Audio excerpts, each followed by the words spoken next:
Please make it loud for Josh Johnson!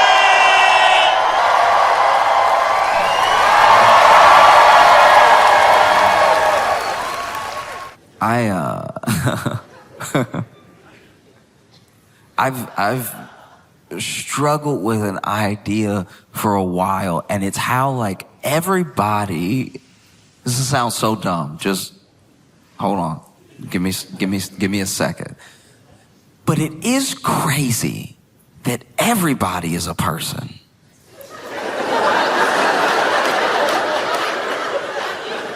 What I mean by that is when you're like a little kid and you just living your life, you know, you go to school and then you go home and then sometimes you play with your friends and sometimes you stay in and you watch cartoons. You know that you have a life. You know that you're a whole person, even if you don't have a full awareness of yourself. You know that you go to different places and you do different things. Even when you have a new experience, it doesn't even occur to you to be like, oh no, I don't do that. Because you're a kid just experiencing the world. But there are boxes that we put people in. I think it's completely unintentional.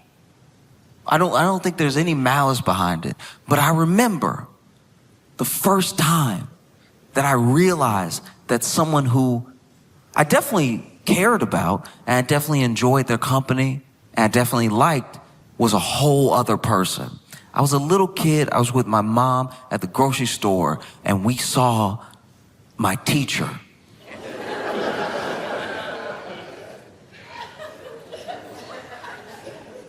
And I was shocked. I was like, I said it out loud. I said it to her. Why aren't you at school?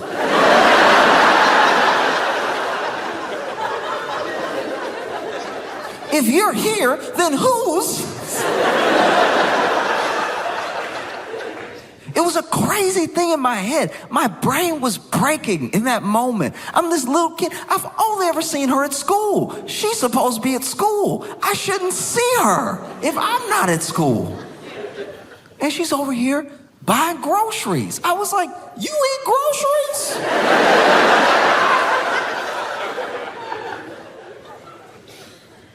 This is wild. And then she was over here having a conversation with my mom. They both ignored me asking why she wasn't at school. I still had questions.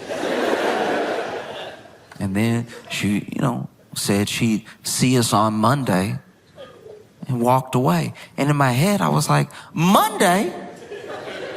It's Saturday. She's not even gonna be at school tomorrow.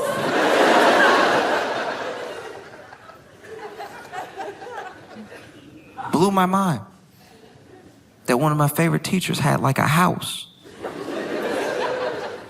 And like, I'd always heard about her husband, but I thought that's just something teachers say to like pass the time and stuff.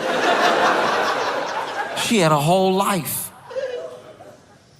And it feels like a silly lesson to learn when you're a kid, and then you get older and you realize you have to keep relearning it over and over again because you meet more and more people and you've already boxed them in. And then they surprise you and then you think, oh, I'm a little ashamed I was even surprised. I should know from when I was like 6 that people are like, everybody's a person.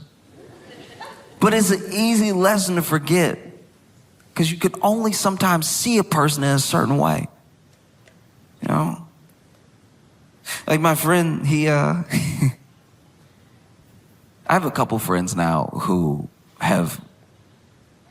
they've got drunk with their parents, and it's a boundary that some people never break with their parents. Sometimes their parents are like, oh, I'm gonna have a couple drinks, but I'm not gonna be drunk in front of my son, you know what I mean? And then there are people who will always have that thing of like, oh, I don't want to be drunk in front of my parent. You know what I mean? It's like weird.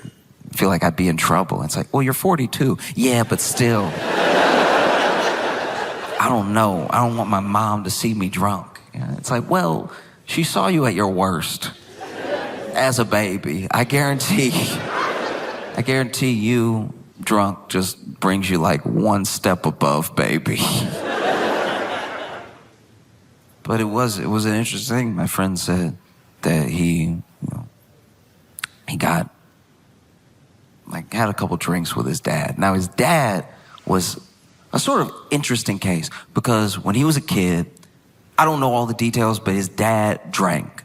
And then there was something, whether it was something that happened or just like a general attitude towards drinking. At one point, his dad was like, you know what? I'm just not going to drink anymore. And he went like cold turkey sober for years and years and years, right? So he drank pretty heavily when my buddy was a kid, didn't drink until he was long out of the house. And it wasn't until after my buddy graduated college that his dad would like drink once in a while, have a drink with him.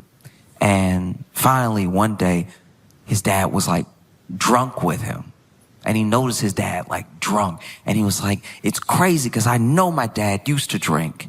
And I can only see my dad as my dad. So knowing my dad is like an annoying drunk. I don't know. I guess I forgot he could be a whole person. Because his dad had this weird, rivalry with him when he was drunk. He, walk up to him, impromptu, off of nothing. They're in the backyard. And he's like, hey.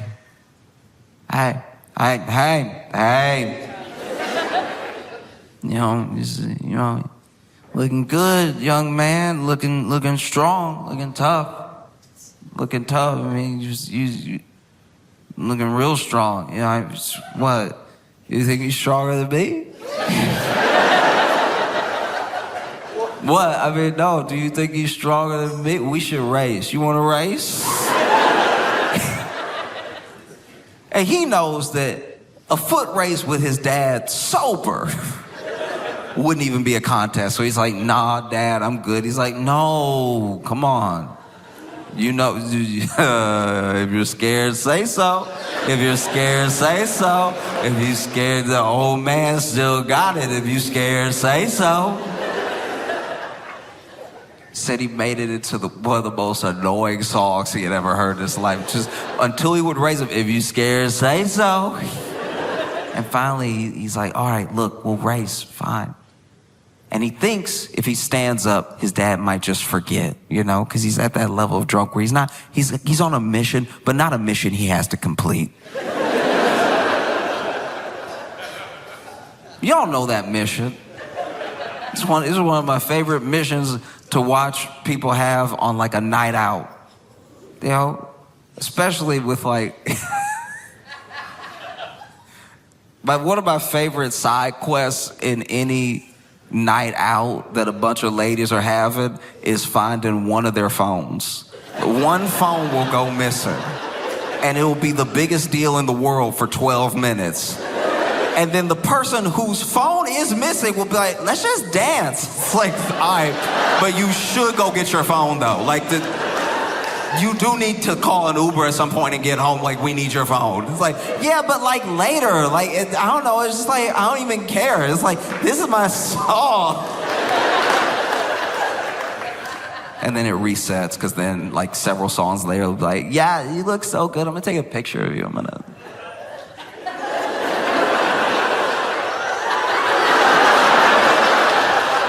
Oh my God, everybody stop. Everybody stop. Not their friends, everybody in the club stop. Everybody stop. And so this dude stands up thinking his dad's about to be over it anyway. And he's like, Dad, I really don't want to, we're having a good time. Let's just chill out. And his dad goes, no, race me.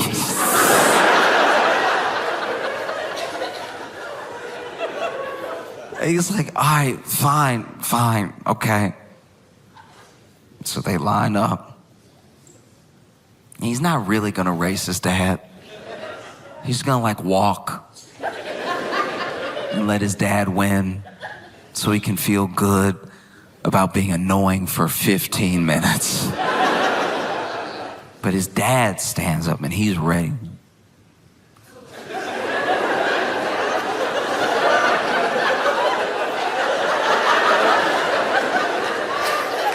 You ever see somebody look at a finish line like it's moving?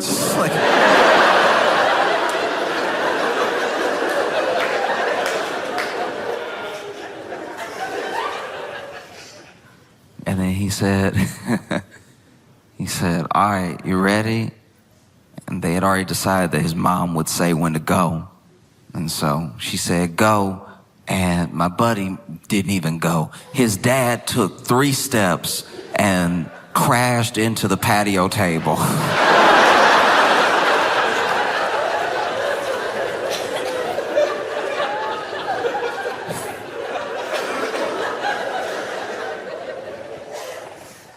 And I don't know, yeah, it's gotta be tough.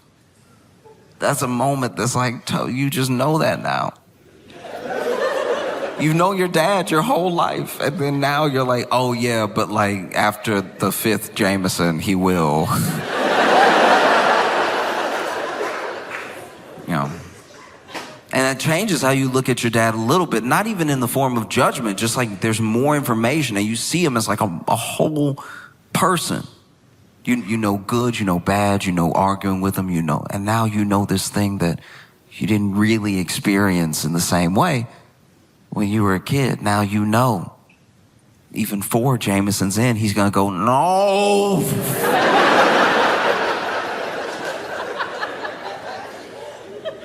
Oh.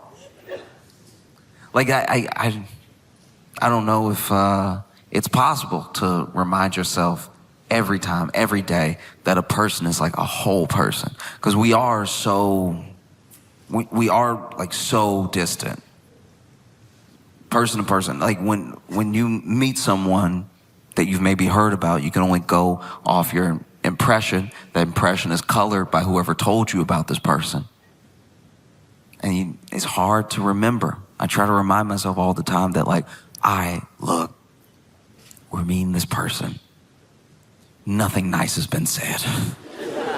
But I'm sure they have a dog. I don't know, like some redeeming quality. You try to approach it like that. And, you know, I fail at it a lot.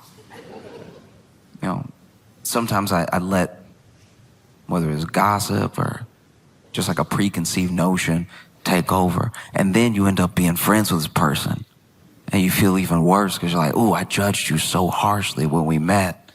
You know, some of my best friends, when I met them, hated their guts.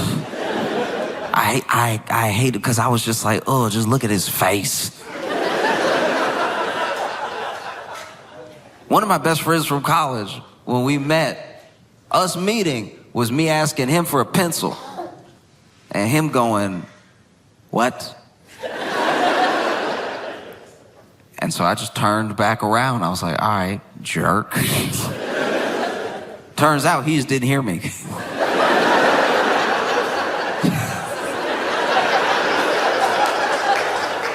We're like really good friends now, but yeah, that was not a great way to start. One of my best friends, we had that same thing. So he's a big dude. He's like 6'4", 6'5", like a strong guy, wide guy, right? Big dude. And we were both friends with a different guy. This is freshman year of college.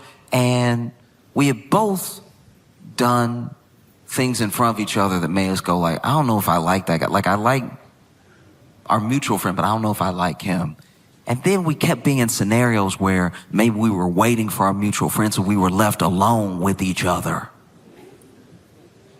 And in my head, maybe it's because of where I come from, and maybe it's because I've never been the biggest guy in the room, but this is a big old dude, and he doesn't seem like he liked me. So in my head, I was like, I just gotta act crazy. Like if I'm crazy, that'll keep at bay his size. Because even a big man doesn't want to get bit. You know what I mean? I don't care how big or strong you are. Once everybody saw what Mike Tyson did to Evander Holyfield, they were like, oh yeah, crazy wins. Crazy will always win. I like my whole ear where it is. And then he noticed me being crazy. And so he was like, all right, I'm gonna have to flex how big I am. There was one time where we were waiting on our mutual friend because, forgot to mention earlier, our mutual friend was his roommate. So I had to be in their room a bunch before we actually got along. And I don't know, I saw him like eyeing me, and this is a college dorm room. So there's not a lot of space. So I'm like, this big guy's eyeing me. We're both waiting for our friend. So then I didn't know what to do. So I just started singing lyrics to Kanye West's 808 on a Heartbreak. No music. Impromptu. And lyrics I chose were, when I grab your neck, I touch your soul. And I just sang it to the wall, but loud enough for him to hear me.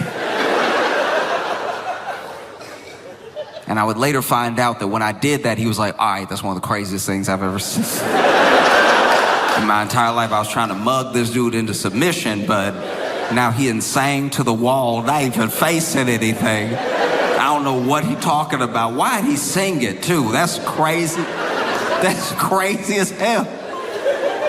It's so much crazier to sing than it is to scream. Like if you come across somebody on the street and they scream it, you're like, all right, that's regular. If they are singing lyrics you don't know exist yet, because the album had just come out. If they're singing lyrics you don't know exist yet, get away. And so he was like, I gotta do something. I've got to do something.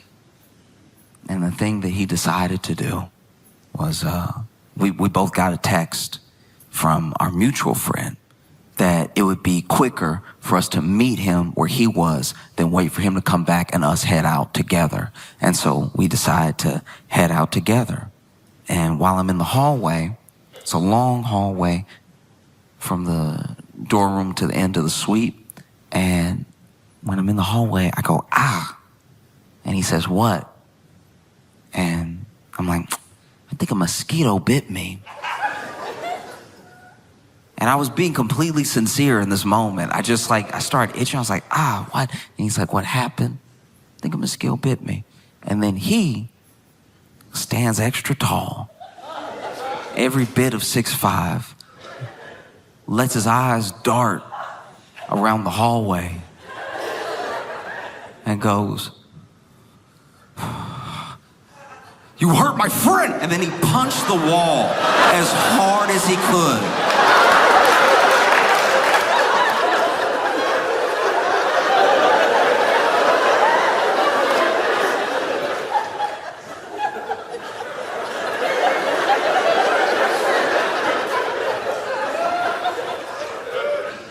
And when he moved his fist from the wall, there was a dead mosquito.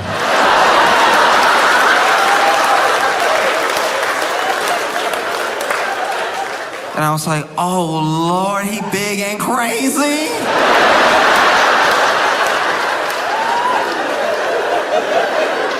Oh, I'm sick. Oh.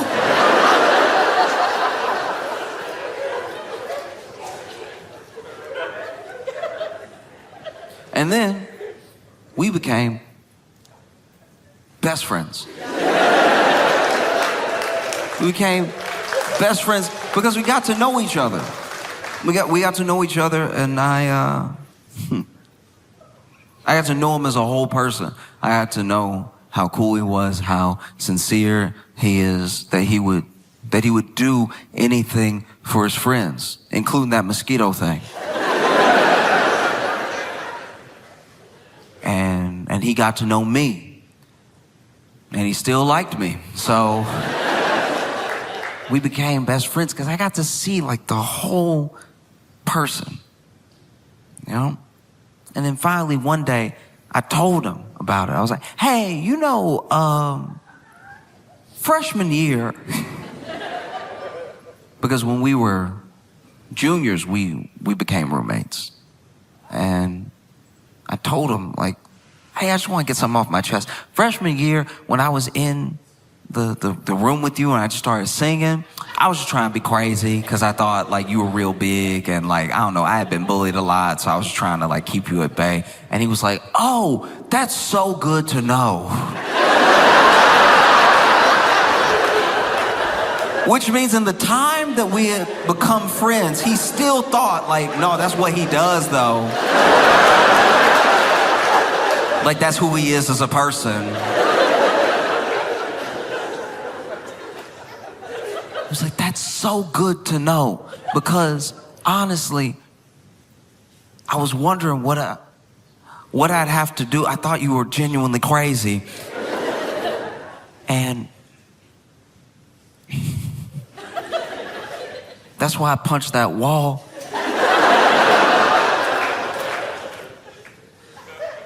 When I moved my hand, I couldn't believe the mosquito had actually...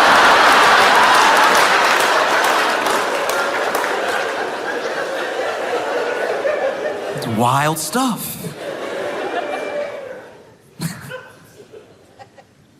Yeah.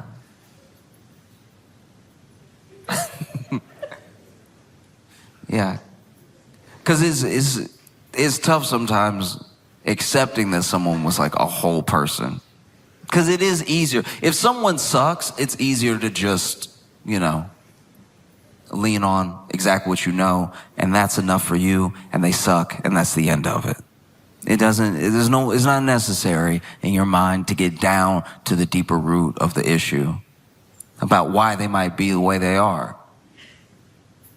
Whatever. They suck, and I'm done talking about them. Like when I think about some of the most powerful people in the world, I think that way all the time. I forget that it's like a whole person because they suck. They suck so much.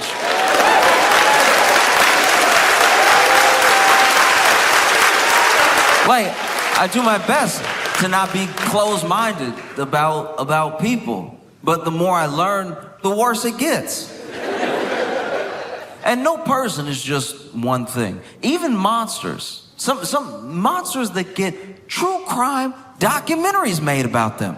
They'll interview the kids. And sometimes the kids will be like, yeah, actually, he was like a super present father and everything. Like, it was kind of crazy. I know he killed all those people, but he came to all my soccer games. Like, it's a lot to process.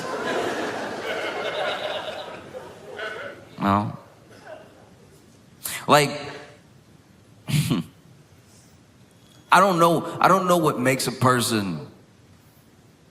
I'm not a psychologist. I don't know what makes a person the way that they are. I just have guesses. Sometimes my guesses are good, and I get to have a conversation with the person and see that I was kind of close. And then sometimes my guesses are totally off base because I don't have their mind. I can't act like I know why someone is the way that they are. I know for certain because of the people that I've been around. I know that sometimes when you grow up with real money, real privilege, it can be very difficult unless you are like delusional enough to accept the position you're in as anything more than like the randomness of who is born to who. It's very difficult to feel like you've made or earned anything yourself. If you are just born into billions, you see that's one of the reasons these people have to like make their mark on the world to prove that they're not just like some accident. Because within those families sometimes, and like, look, I'm not acting like I know billionaires. I know millionaires.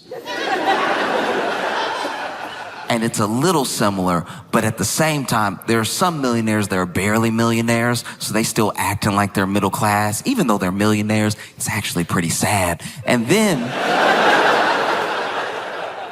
there are people that are like multimillionaires, and I don't even really know that many multimillionaires, but I know those people have at least accepted their position as people with like wealth and privilege, right? I don't know any billionaires. But I do know the people that I am friends with that work with like truly insane net worth individuals have said things like, at a certain amount of money, it's not even money anymore. It's just you moving your will throughout the world. And that is how people with that much money think. And so if you are like a child born into this thing, especially if you don't take to it the way that we imagine people will take to it, because remember, a person is a whole person, but a lot of people will have a kid and have an idea of a child before the child is ever there. And then that idea of a child is exactly what this whole person has to be, or else they're a disappointment, or else they're a failure, right? I had the idea of you before you were ever here. And the idea of you that I had was, we play these sports together. I teach you to do this thing. We go to these things. You love the stuff that I love. Those are the hopes of like every parent. Every parent wants to share the things that they love with their kid, and hopefully the kid loves them too. Because as much as you love your sports team, as much as you love your favorite hobby, it'd be so much more enjoyable if the person you love the most loved it too. A lot of people have those hopes. That's common, that's normal. But this like world of wealth, they have an idea of maybe building a legacy, building an empire. And now whoever comes, whatever this child is, they will be someone who can uphold, build up, maintain the empire that I built. They're not having like a child, they're having a vessel to continue their wealth into the future. And that's got to be difficult to grow up in, because yes, you have all this money, you have all this privilege, you have access to all these different things, but there's a person looking at you like you don't even deserve to be here. And then there's everybody else that if you tried to tell them how it felt, they'd be like, oh, I'm sorry I couldn't hear you through all that money. You know? Cry me a river. You ever felt a penny before? And so you see people really trying to exercise out all of this trauma in a way where they still move their will throughout the world. So then we become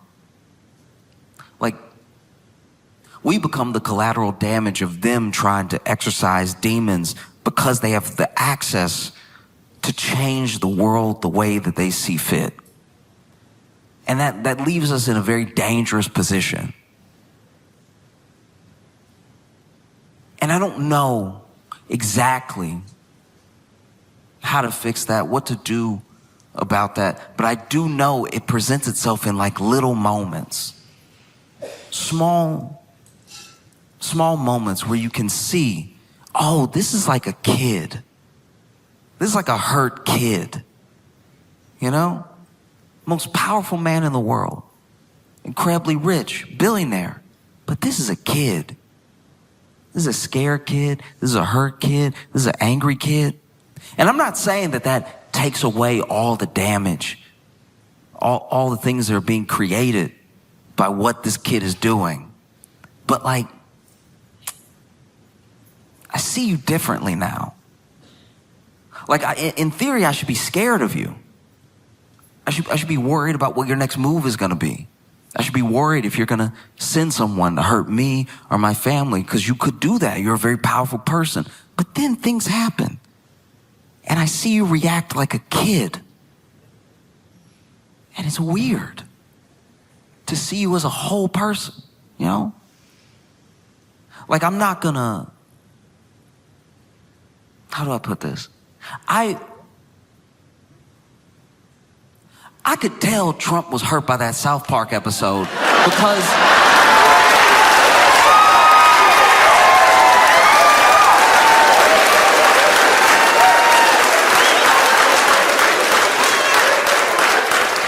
because the White House released a statement.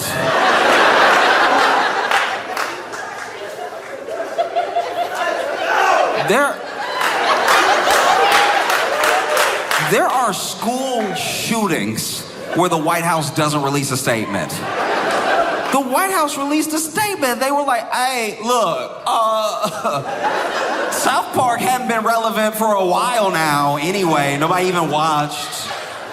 Ain't nobody crying. Nobody hurt. No. Like, I've watched... I watched Trump go to the Fed. He went to the Fed and he was with Jerome Powell. Now, Donald Trump put Jerome Powell in that position, all right?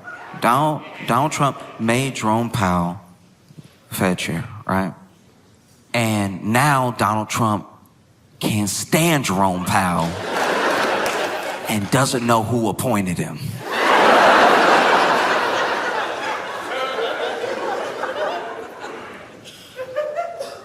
And so he goes to the Fed. I guess they showing him where they make the money, shred the money. I don't know why he needed to go. He goes on a field trip to the Fed. You know, this is a very funny thing about Donald Trump. He has been very rich his entire life, but he still acts like new money. I have expected Trump to see the money being printed in front of him and go,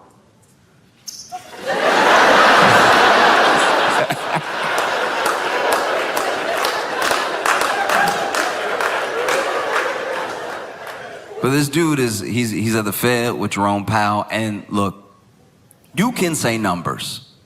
You can say numbers in whatever order you want. No, you can say numbers and he can say more numbers. You can say numbers, that's your right to say numbers however you see fit. Whatever numbers you like, you can say them in 4, 3, 3, 4. You can do whatever you want.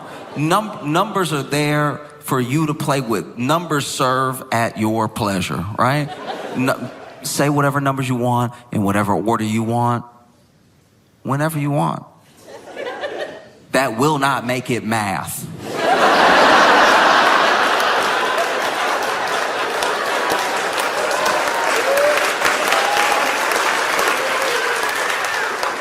And so Trump is talking to the media, and he just like throwing out numbers. He's saying numbers, right? He's, numbers, good numbers, and some bad numbers. Let's get those bad numbers out of there. Good numbers, more numbers, extra numbers, right? And quickly, almost immediately, Jerome Powell is standing off to the side, and he goes,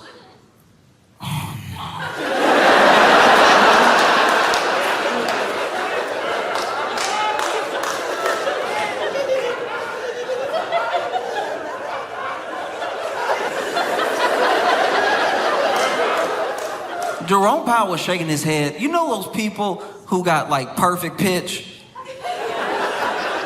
Jerome Powell was shaking his head like somebody with perfect pitch going to karaoke. Like it's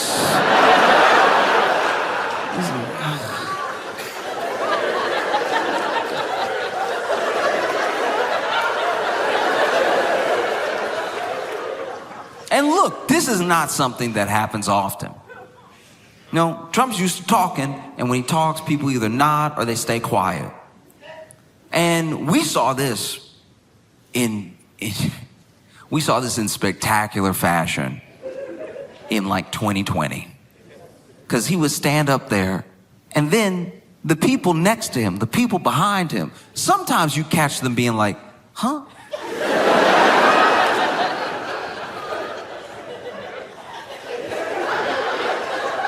Like they were still trying to process what he said. But then he would just be talking. And sometimes he'd even turn to them, look for some confirmation. What do you think about that? And then they would be like, we'll have to check. I've never had the taste of bleach in my mouth, but...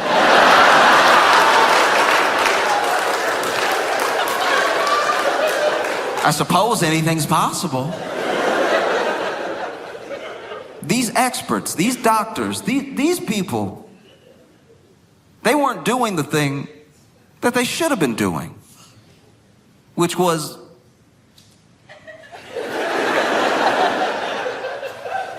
because he didn't just shake his head. He said it. He said it out loud. No, no, no, no.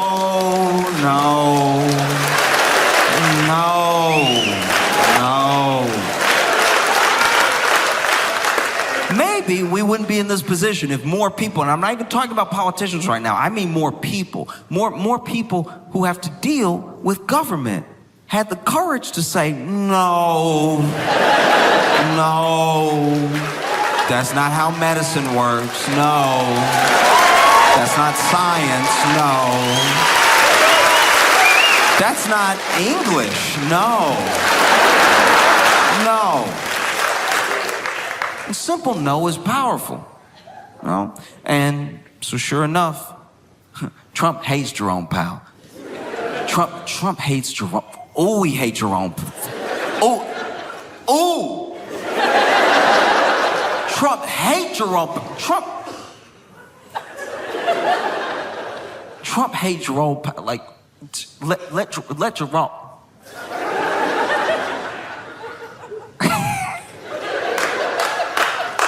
Trump hates Jerome Powell, so he hate him so good. Trump hates Jerome Powell so much, he did something he never does. He did something we haven't seen him do. Either time he's been president, he did something I didn't even think he was capable to do. Trump hates Jerome Powell so much. Through his teeth, he hate him. He hate him so much that Donald Trump did homework.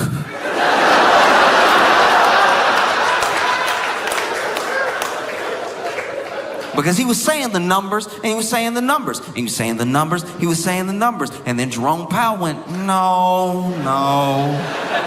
And even Tim Scott was next to Trump, nodding and saying yes, while he was saying no. Yes, with those big teeth, saying yes, swinging those teeth, yes. But Donald Trump heard Jerome Powell's no, and it was almost like he had practiced this. He was ready. He hates Jerome Powell so much. Ooh, he hates. Ooh, he hates him.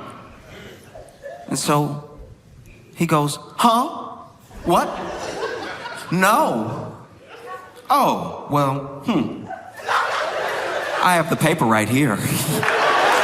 And then Donald Trump pulled out a piece of paper and handed it to Jerome Powell like it was checkmate. I had never seen this man prepared in his life. Usually, when Trump has a chart or a piece of paper, it's because he already has a point he's trying to make, and he's just using that to illustrate. Trump has never had a Trump card.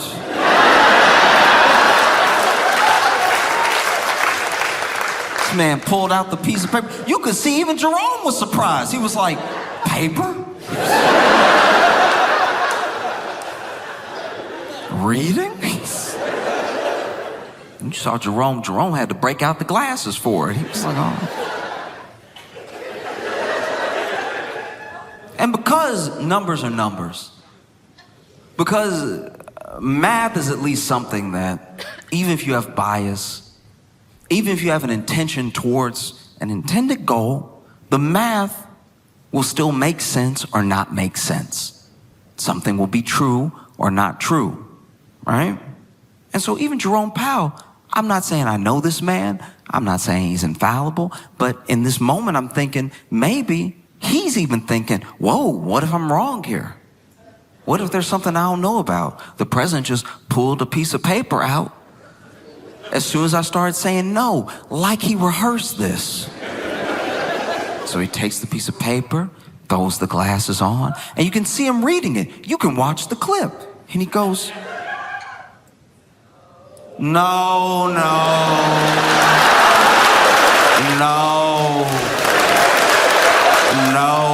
this old, no.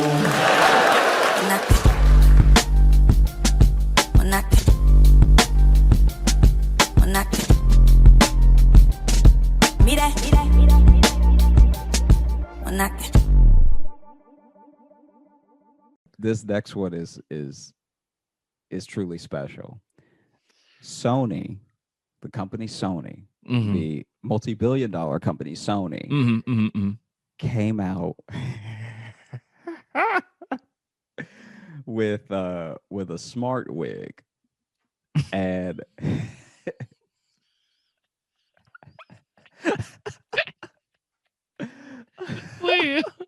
Those two words just feel like they shouldn't go together. Yeah. So it is. What is a smart wig? Oh, okay. I'm glad you asked. Mm-hmm. Because a smart wig is a wig equipped with a hidden circuit board that vibrates when you get a notification.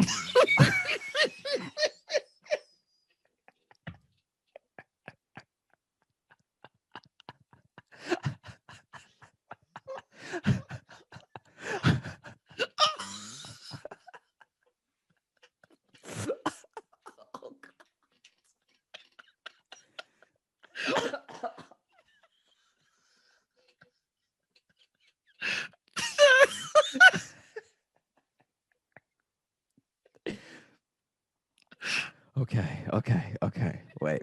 Let me finish. Let me finish. Yeah. Don't stop. Don't make me laugh. Don't make me laugh. Okay. All right. So when you get a notification, your head will vibrate. Oh, wait. Stop making me laugh. Stop making So your head will vibrate when you get a notification on a separate device. So it's not like someone could text your wig, because that would be stupid.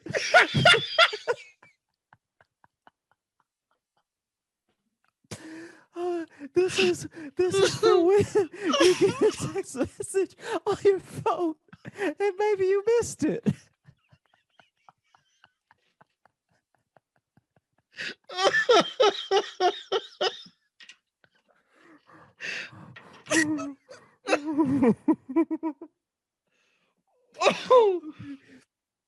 Okay.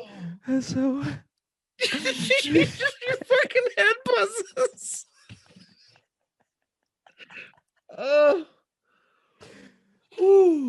okay. Oh man. Okay. Why would you want that?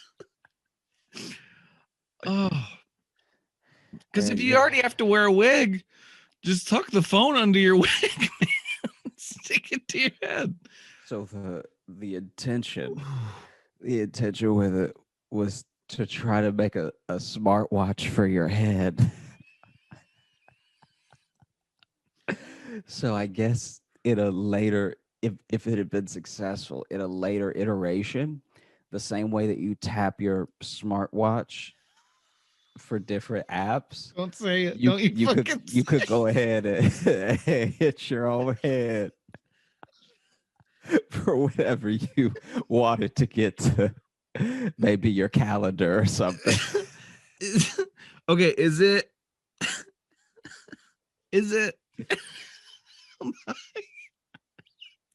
I can't ask this question. Is it an actual wig, like with hair, or is it something you attach to the bottom of a wig? It looks like it's a whole wig.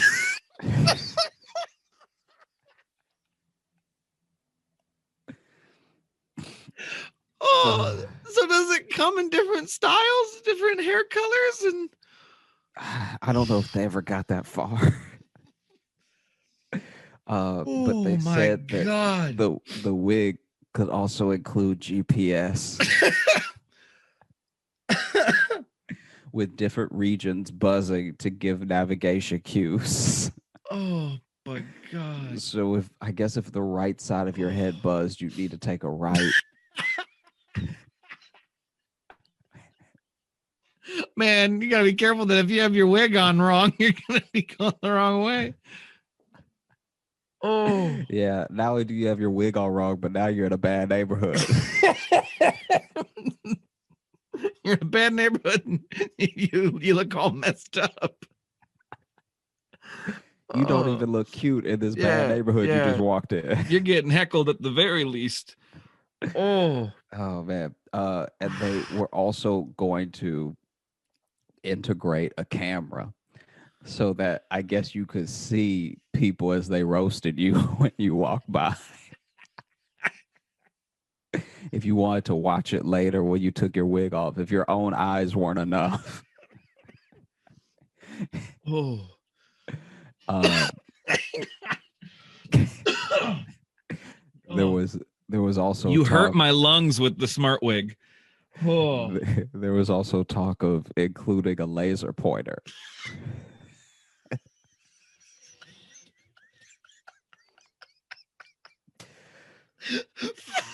For what purpose? So and I'm reading from the filing now, the filing of their patent. You ever had an idea that you did need a patent? You're just like, yeah, we're good. You don't need to put a patent on that pickle and peanut butter sandwich. Okay. Stop reading for 1 second. Let me take a drink of water because I know I won't be able to. Oh. All right. Oh my God. Okay. So in their filing, they claim that a wig is the perfect hiding place for delicate electronics.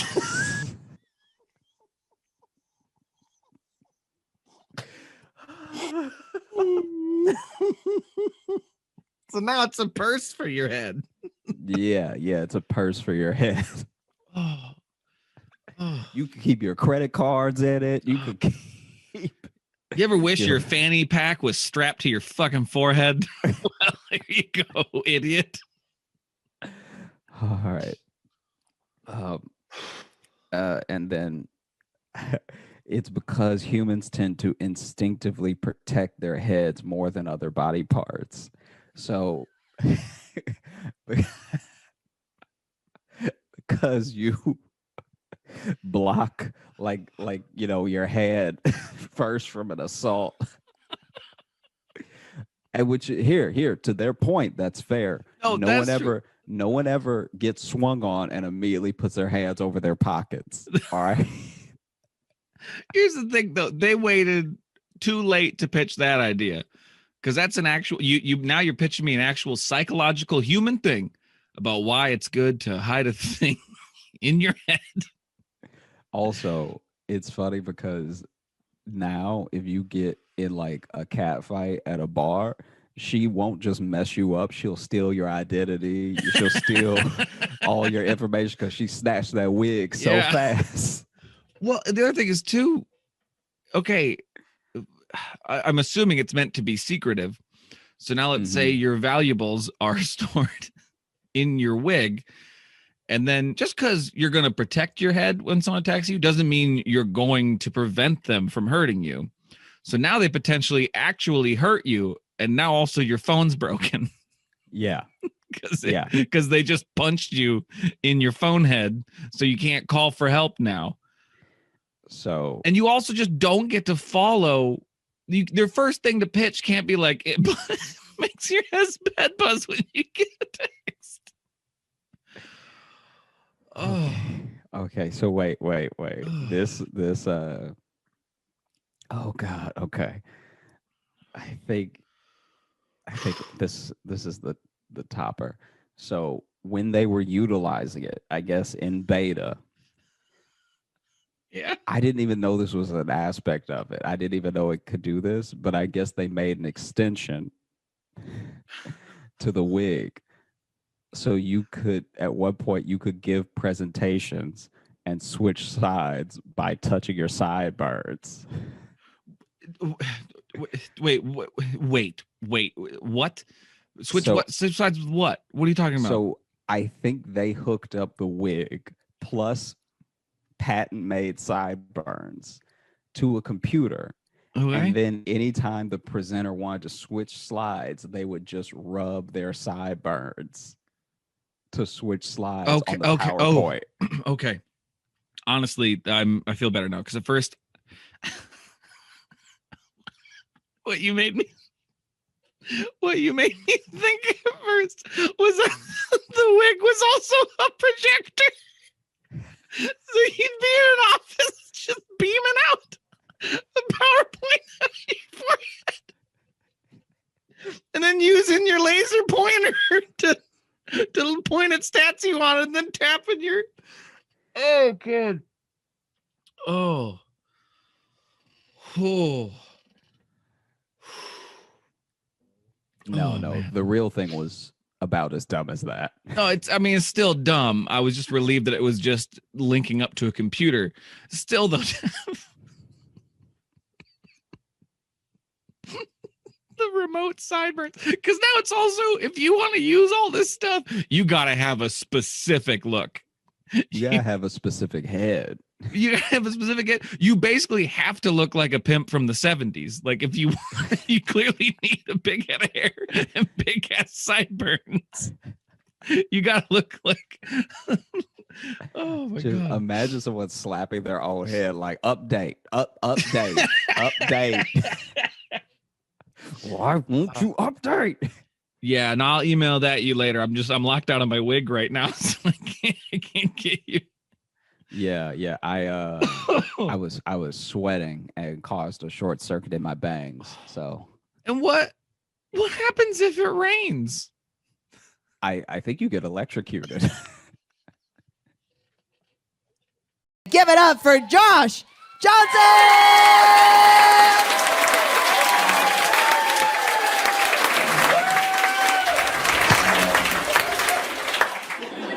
Before I came here in San Francisco, there was a pirate.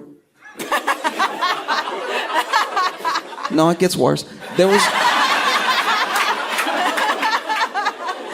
was a pirate threatening a tourist from Brazil with a blowtorch, right? Which as a pirate, you really shouldn't even have, because you're supposed to be on boats, you're supposed to be around a lot of wood. You shouldn't even have a blowtorch. That's not even a useful weapon for you, right? It should have been a sword. It should have been like a flint pistol, something. That would have made sense. If he had a flint pistol and he pulled it on him, even in the streets of San Francisco, I'd be like, he's on theme. But a full-on blowtorch, how, right? And when I tell you that this man was a pirate, I don't just mean that he was dressed like a pirate. I think he was a pirate. Like, I think he didn't seem like land was treating him well, okay? And so now he has a blowtorch, right? And he's cursing out this person who apparently is this tourist from Brazil, which also, if you're a tourist, I'm not saying don't go to San Francisco, but I'm saying if you are an international tourist coming to the United States, especially for the first time, and the first thing that happens when you get here is a pirate, a pirate roll up on you with a blowtorch, which in any language is confusing, by the way. Like, you don't need to be speaking English to understand that this is a wild scenario that's happening right now, right? And so, they're over here arguing. Now, the person who really saved the day was someone that worked at a coffee shop that saw what was happening outside, right? And so then they ran up and they were sneaking up behind the pirate, right? Getting real. Yeah, and it was one of those sneak ups where I was like, ooh, if he turned around, you cooked. Like, if he turned around, because he was quick with it, but he was very smooth with all his movements. But it took him a while to like get close, right? Like he was. You know what it looked like to me? Okay, like when you go to the zoo and something went wrong, and so then one of the zookeepers like trying to get them back in the cage. Or they trying to like let them know that kid in front of you, that's not food, but they getting close real slow. Like they're just like,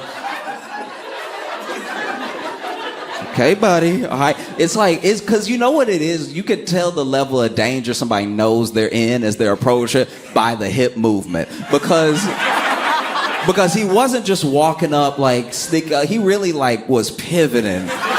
As he was getting in, he was like, all right. Okay, all right. It feels like if you use hips only to move forward, nobody will hear you. It's like almost a universal thing when people try to sneak up, That's why you don't see you know, you like, that's not how your grandparents sneak up or whatever. Because if they tried it, you know, like if your grandma tried to sneak up behind you real good and everything, you just be hearing.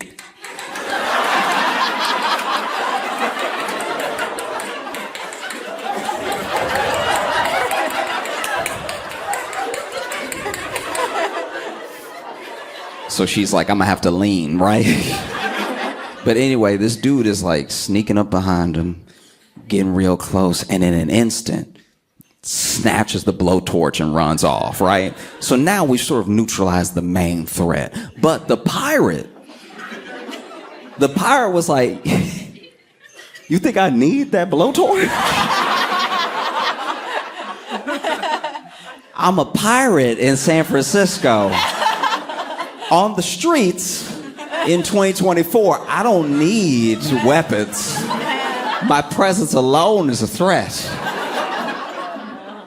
And so then somebody's filming the whole thing, which normally I'm like, why do people do this? Why do people film instead of help? You know what I mean? Like, why do people just from afar and then they're filming and this is another person who could have been helping that because that guy's sneaking up by himself. He's just, you know what I mean? But then, as someone who watches all the videos, I do get it. Like, I do. You want to criticize it, but if it wasn't for this guy filming, I wouldn't know this was happening. This didn't make the news. It's just regular San Francisco 5 p.m., right? So then, you know, sneaking up, snatches the blowtorch, runs off, right? Now, as he's running off, now this was almost cinematic. You couldn't have planned this better. Because as the coffee shop worker who was running off with the blowtorch passes the camera, like right as his head passes the camera, you see that the pirate had already started punching, right? So it was just boom like that, right? Now this guy tries to roll with it, and he had good form, especially for a tourist that is being approached by a pirate. I would have just been hit. I would have just been like I don't think I would have moved. Like, this dude really rolled with the punch. Now this is when the two nudists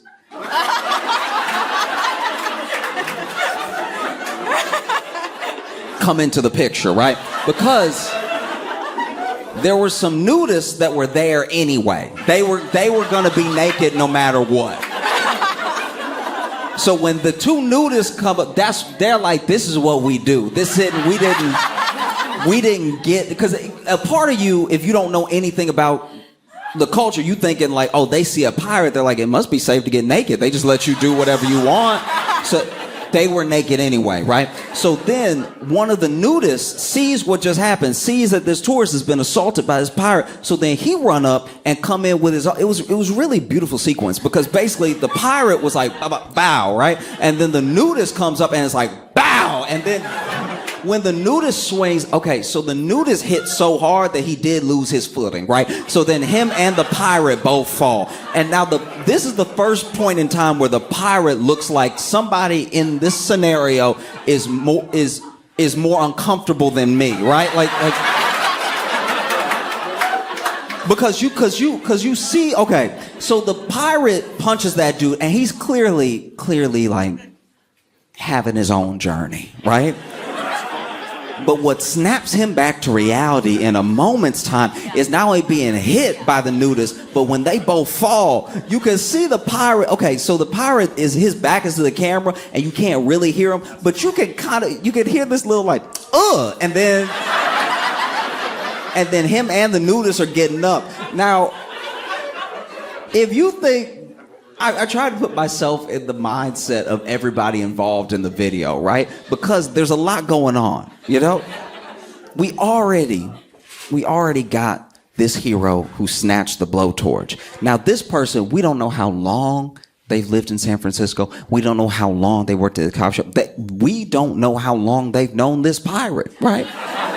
But the way they sprung into action, you could tell it was like, I have to do something, right? They took it upon themselves. Now, as the tourist, I've already mentioned, you being accosted by this pirate, that's weird enough to make a person freeze, right?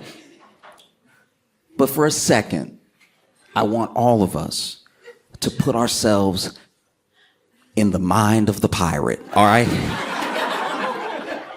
Because the pirate We don't know exactly what was going through this individual's mind, but we know it was something to do with maybe this tourist, maybe he thinks this tourist stole some of his booty, maybe he thinks maybe the tourist is standing on the X that he's trying to dig right now. We don't know what's going through his mind, okay? All we know is that he feels emboldened enough and passionate enough to start swinging. And as soon as he starts swinging, he gets a right cross from out of nowhere. He doesn't know anybody else is in this situation with him except this guy. And so then he gets his right cross, so he fall, and the person that hit him also fall. And then when he looks forward, he sees a naked man.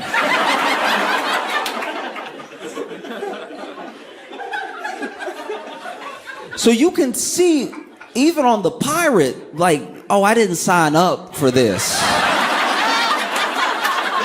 This is too much. Wouldn't that be funny if the pirate was like, I'm a Christian, I don't really...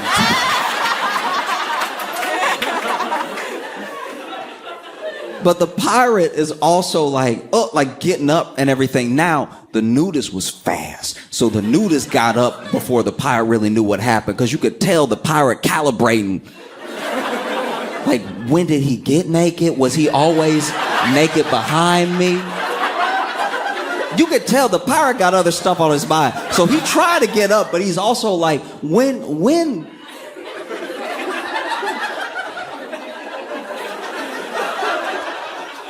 did this guy... And so then the nudist gets up, and the nudist tries to get another lick in before the pirate can get up, because to be fair to everybody involved, you don't know how quick and strong this pirate is, right? Like, is this a PCP pirate? Or is this a meth pirate? Or is this a crack pirate? We don't know. There are categories. And we don't know which one he falls into. You got your first lucky shot on him, and that didn't knock him out, so now you're in trouble, right? So the nudist gets up quick, and when the nudist, okay, he goes to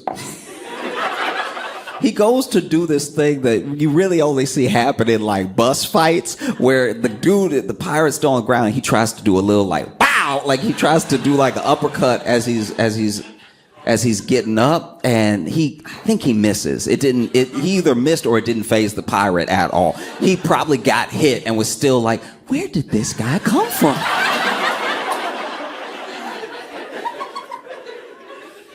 Because also the nudists were white.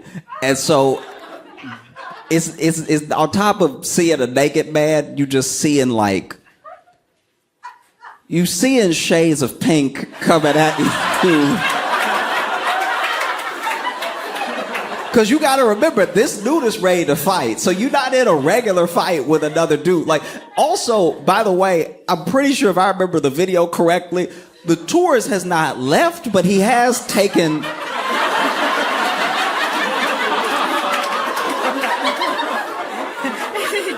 He's taking the position of an audience member. He's just like, man, he's crazy.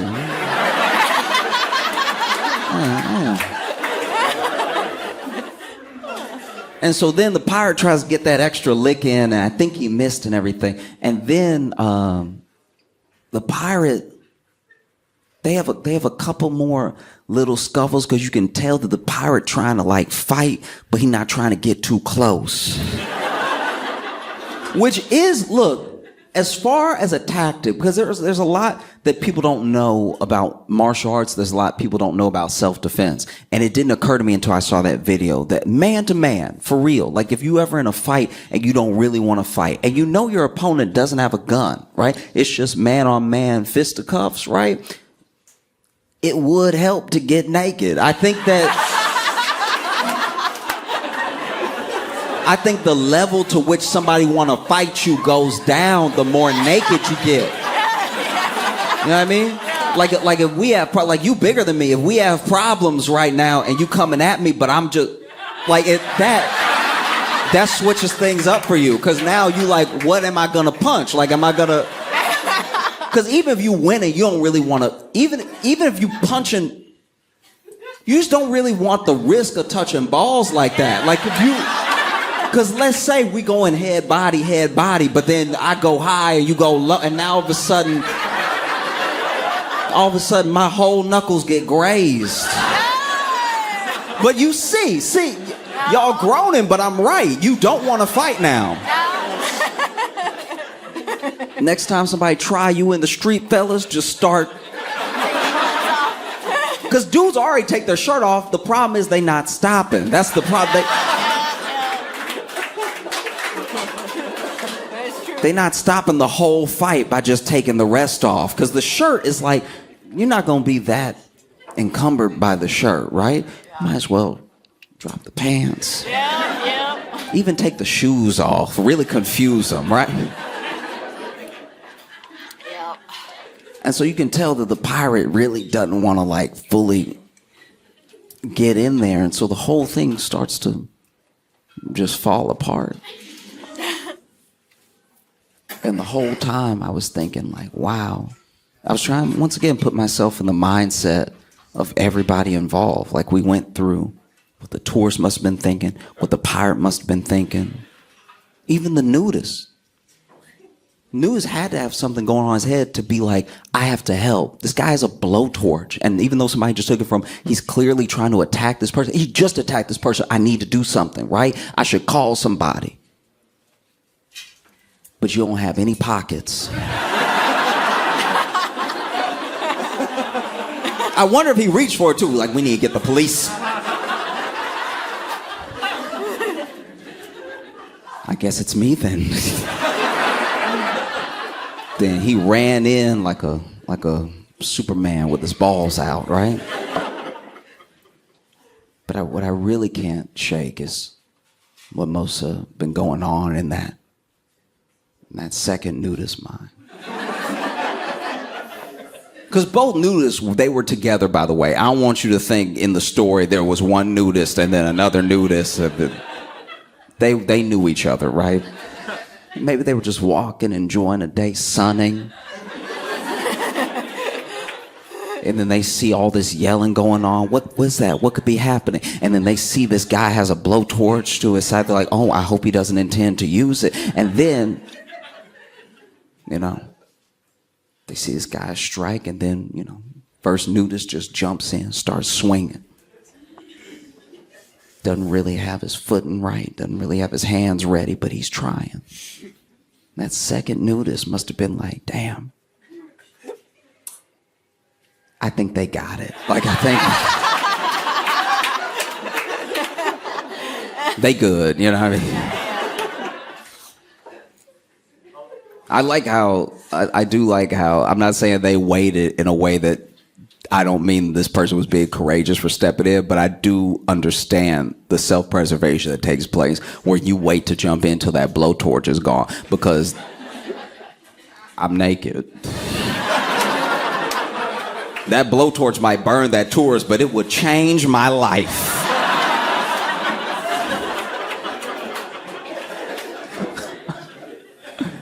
Yeah. No, it's wild stuff. Oh, I also want to say real quick, thank y'all so much for coming to the show. Thank y'all for being here.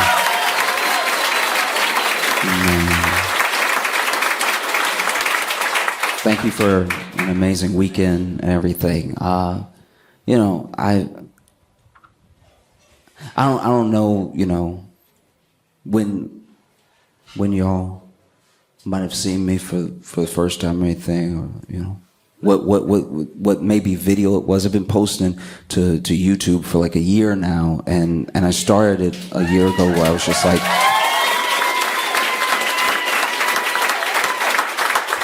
just sharing like my thoughts on things, sharing my jokes, feelings on stuff, and I appreciate it because it really, I don't know, that was the thing that really turned everything around, and I got to, in some ways, like meet you, and now I'm getting to meet you for real, and I appreciate this opportunity because it's like, I don't know when you may have seen your first video, or if you even know who I am. You might be like, she brought me. Like, that's also very fair. I will not be offended at all, right? But I appreciate you, for real. I appreciate you taking a chance on me and coming here to have a good time and letting me talk to you and everything. I've done lots of shows that were not I've done shows where they didn't know I was coming, right? I've done shows where they booked me to do the show, and then I show up, and they're like, "Oh, we also gonna play the Blackhawks game behind you." And I'm like, "Oh, does anybody want a show?" He's like, "No, it's a surprise." Don't surprise. So I've definitely done shows that were, on the rough side because people weren't there to hear what I was gonna say. And I get it. I do get it. That's why I don't take anything lightly, that I get to be here in front of you. And everything that I say, I'm not always going to be perfect, but I try to be thoughtful about what I'm saying, And I think sometimes when you bring something up, because you do comedy, people think whatever you bring up, you're making light of to trash it, or that's why sometimes people get uncomfortable when you talk about anything and you're a comic. They're like, "Oh, this person's going to be shitty," right? They're going to be shitty about a thing that I care about. And just because I'm talking about something doesn't mean I'm belittling it, right? Like there's a lot of stuff that I take very seriously, but I still feel like I need to talk about because conversation is important, And oh, thank you. I appreciate it. Thanks. We'll see. It's been a scary day. It has. It's like, I hope you're not finding out from me.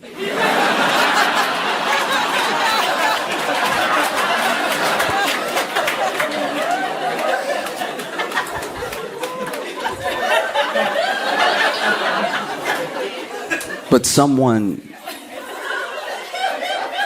at a rally, someone, don't do that. I'm just telling you what happened. At a rally, someone shot at Trump while he was doing his rally, and I still don't know. There's so much we don't know, but some people say it was a bullet, and some people say it was glass, but either way, he got a cut over his ear, and the person that was behind him got shot, and they died. Right? And they've apparently shot the suspected gunman and everything, and it's just it's one of the wildest days in a long time, because there are days that are like checkpoints throughout American history. Like we had a birth as a country, and then you can set the checkpoints wherever you want, but there are big ones. There are big ones like the country starts, and then there's a civil war later, right? And the Civil War is a turning point for the country forever.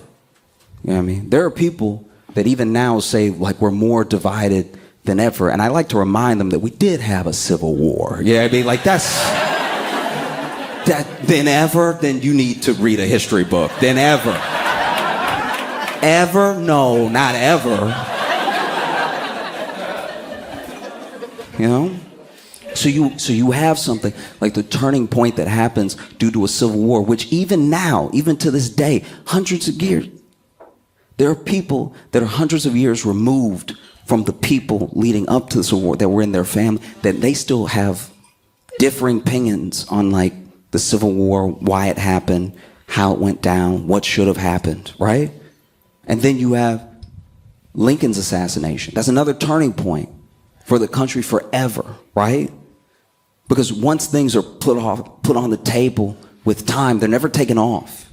There's always something that could happen, And then you fast forward more, and we've had turning points. We've had really scary days. And people can belittle it as much as they want or whatever, but we've had times where we're like, oh, are we a country anymore?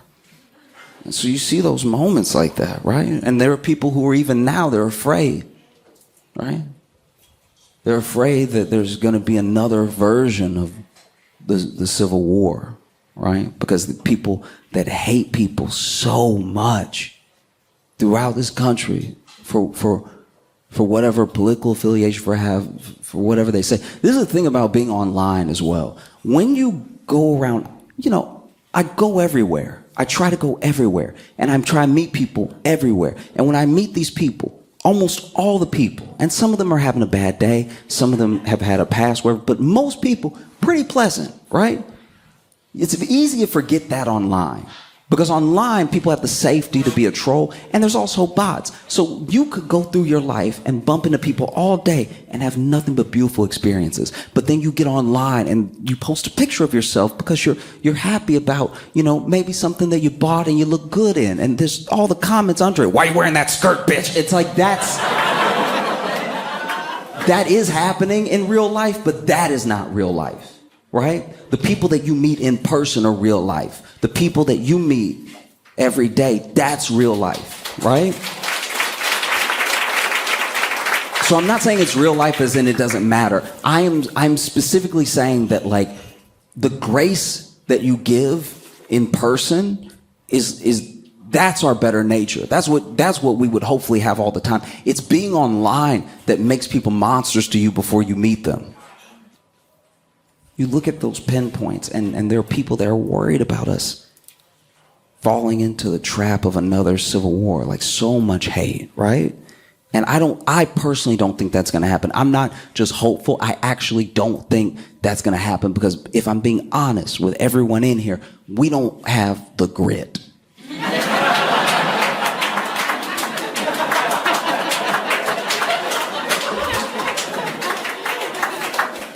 I'm not saying that there aren't people with guns. I'm not saying that people have murderous intentions for their fellow Americans. I'm saying that as a country, it's we would get tired too fast. We would. Like it would be day 8 and there'd be people in America wake up on whatever side you on being like, again?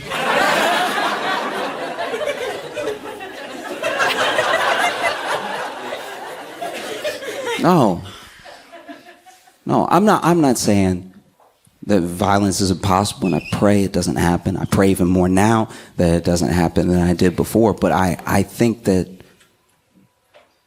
it's not going to split up the way that it did. You got to remember, the country was full of colonies, and travel was difficult.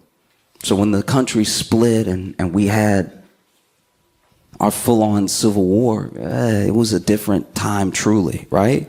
And now you have family that lives here, you have family that lives over there, you have family who's moving.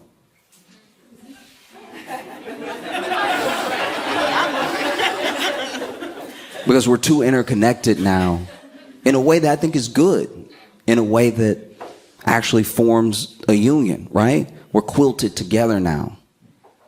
So no matter how you split us up, whether it's north and south, east and west, eventually, whatever side of the war you're on, eventually someone would be like, I just want a good taco.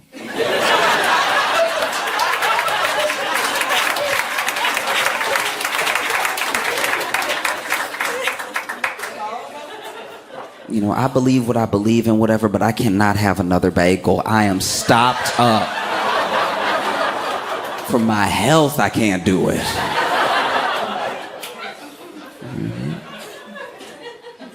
And we don't know anything yet. Like we really don't. Everyone's talking, right? It just happened. So everybody is talking, It happened like 6 hours ago and everybody's talking, everybody's speculating. There's already the conspiracy theories. There's already like some vitriol started.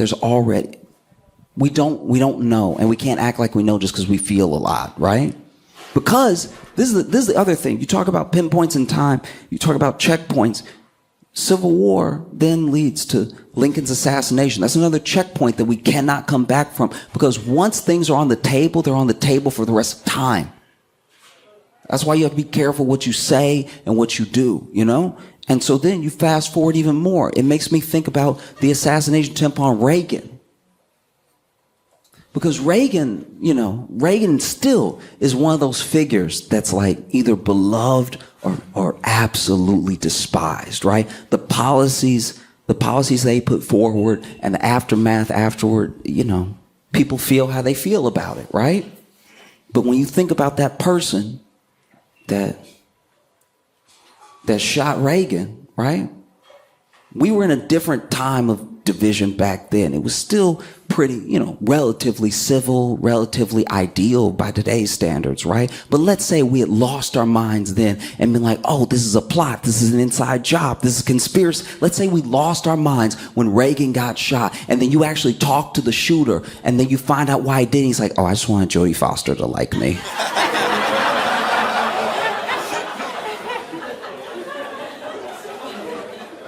Imagine that, though. Imagine if we had lost our minds. Imagine if we had had some sort of civil war, some sort of backlash, some sort of retribution over here, all for somebody who's like, did Jodie Foster see it, or just trying to find out what Jodie doing? That's my thing. That's my sincere hope, right? I'm hopeful, and I hope you know that I pray for all of you. I pray for all of us, like I do. And even if you don't subscribe to whatever metaphysical subscription you hold, right?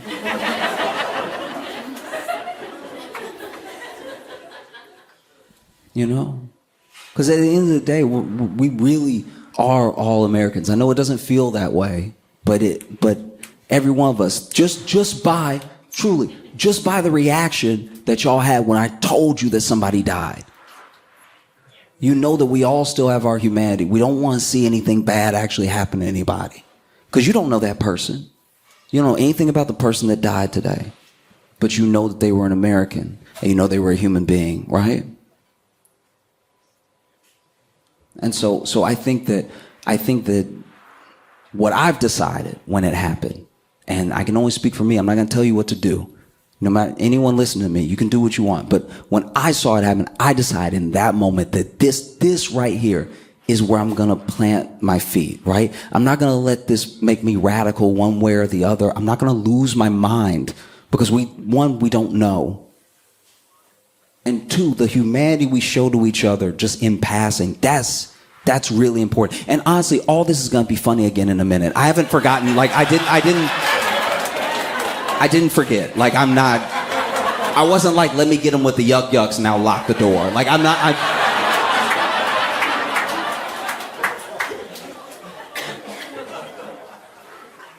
just hope, like, my sincere hope is that this can be the thing that, like, scares us straight. You know what I mean? Like, this can be the thing. It's like, oh, actually, you know what? I don't actually want any violence. I don't want anything bad to happen.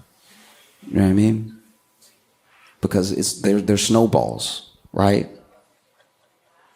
So I just, I think about that, and I think about, if you're not familiar with the show Scared Straight, basically what they do is they take kids, right? Then kids who are pretty bad, right? They're like bad kids, and then and the kids are very hard to root for, because by the beginning of the episode, they're always like, I punched my grandma in her face, right? And then they take them to jail, and they spend a weekend at jail, because it really just takes a weekend. They spend a weekend at jail with the inmates, and then they try to do what they do at home with the inmates. Like, I punched my grandma in the face, and then one of the inmates is like, kiss me. And it's just,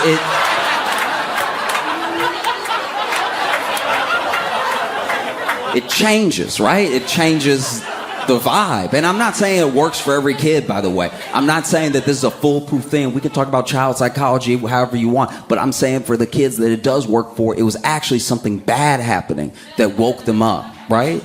It wasn't just me coming to my senses one day. It was like, this is rock bottom. You don't just wait for rock bottom. You don't just try to fall until you find it. You can decide it for yourself. This feels like granite. I think I'll stop here, right? But I also know that, like, sometimes if you don't say anything, if the thing goes unsaid, people think it goes unthought, right? And if you don't reach out to people don't know you care about them. I care truly.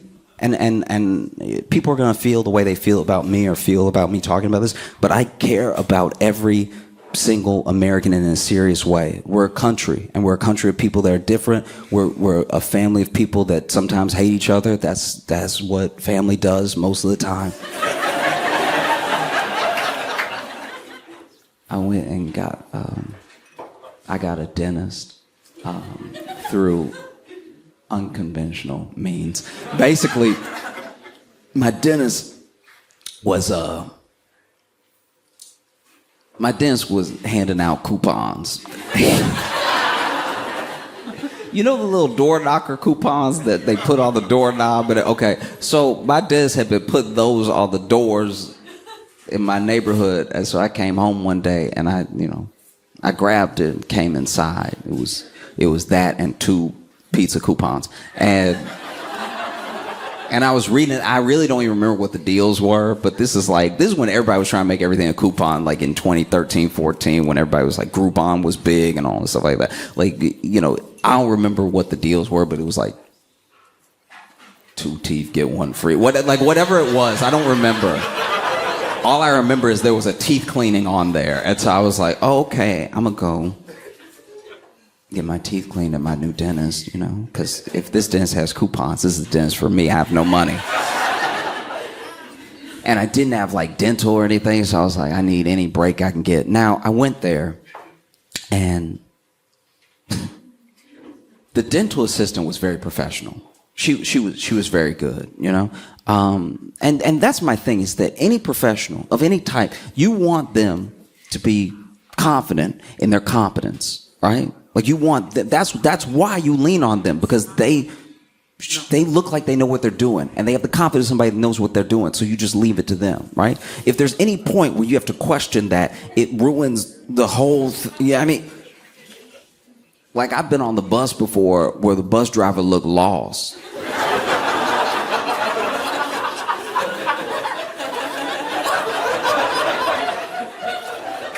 And I'm sitting, I'm like, why is he checking his phone? But I'm in this dentist's office. The dental assistant is amazing, and she's very quick, and she's asking me the questions. They even do the X-ray of my teeth where they put the thing in their mouth. They're like, doo, doo, doo, doo. That's your teeth, right? She did all that stuff. And then my dentist comes in. And my dentist, my new dentist, walks in, and he is very clearly missing a tooth.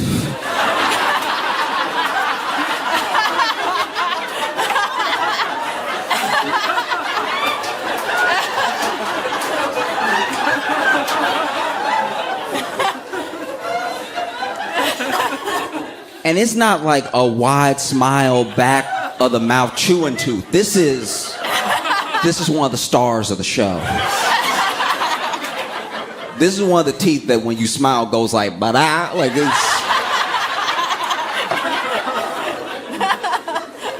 And so he missed, I don't know how to describe this, but he missing the tooth hard. He might as well be missing 2 teeth the way he missing this tooth, because it's not a center tooth, but it's one of those teeth where, because it's missing, I don't know how big it should be, so it feel like he missing the whole front row. It's very distracting, right? And so then he come in, and I don't know if it was recent that he lost his tooth or something, but the space in relation to his tongue is causing some slippage, and it's making him lisp, right? And so he walks in, and he's like, hi, how are you? Have a seat. Because I stood up to shake his hand and everything. He's like, yeah, have a seat. And I'm like,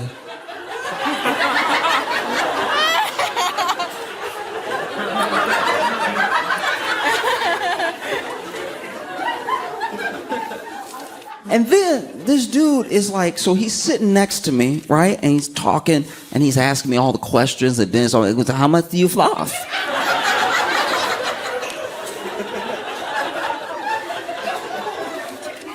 And this, so I was getting upset in the chair, because he's asking me, how much do you floss? And I'm like, oh, I floss every day. He's like, are you sore? And I'm like,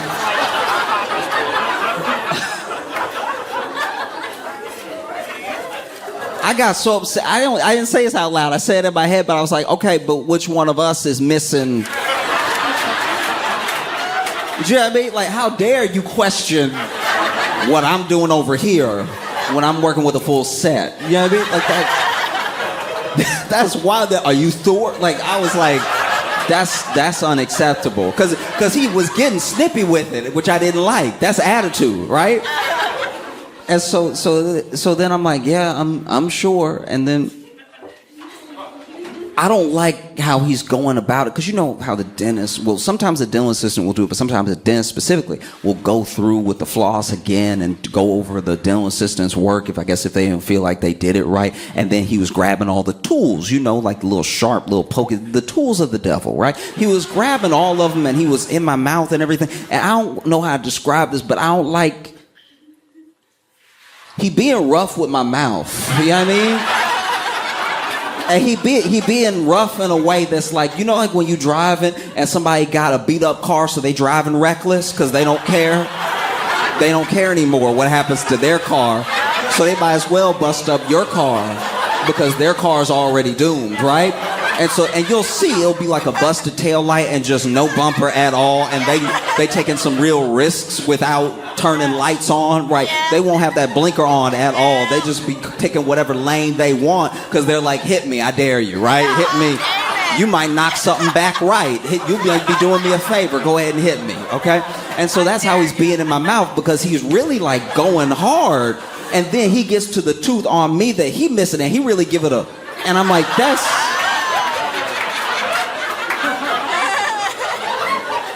not okay, you know?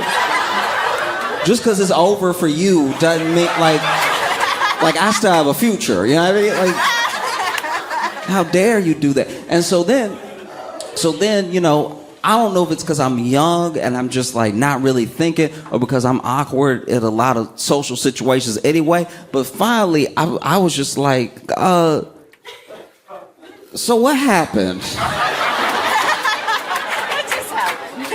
And then this man had the nerve to go, what, this?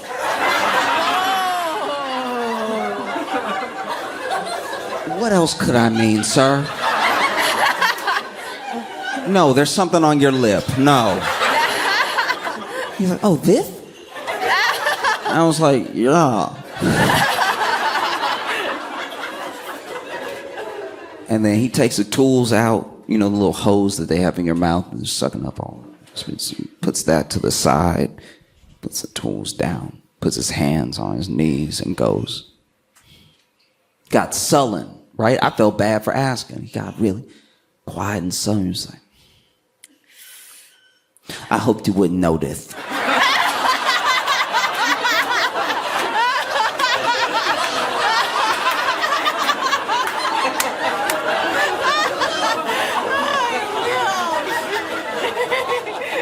Sir, you came in here teeth first.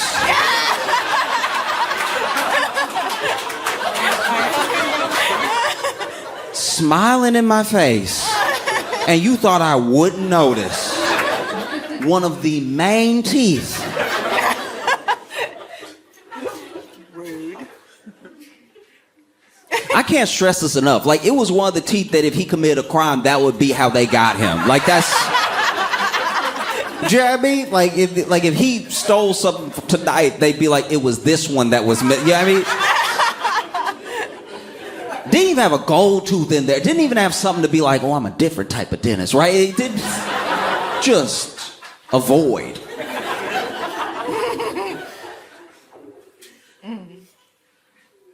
And it was big enough I could see through, like I could see his throat. Like it was... And he got sullen, and he was like, it's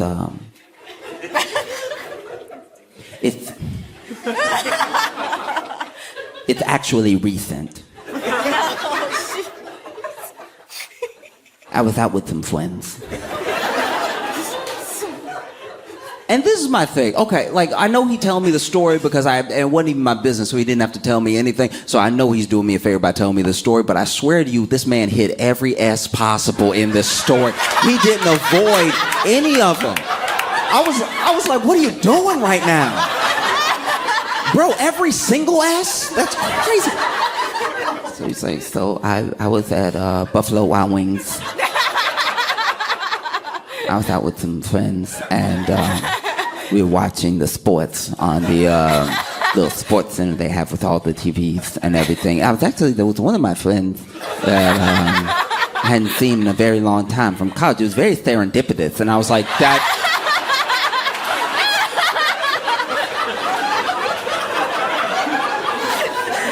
Don't do that. You didn't need that one at all. That was... You could have said fortunate. That...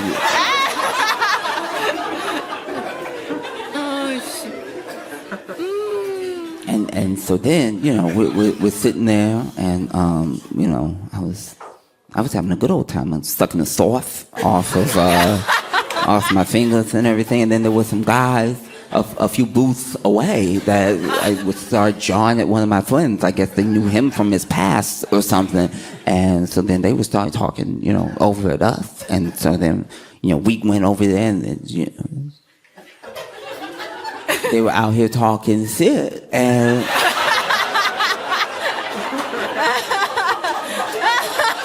it's like truly some of the most Chicago shit I've ever heard in my life, because these like out here talking shit, and then, you know, I went ahead and I popped one in their mouth, and then he popped me right back, and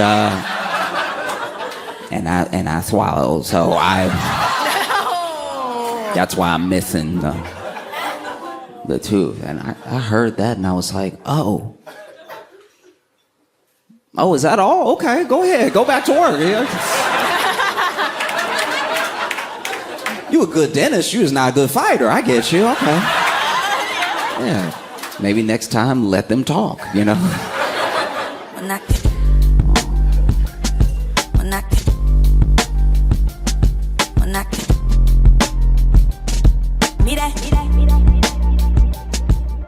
it.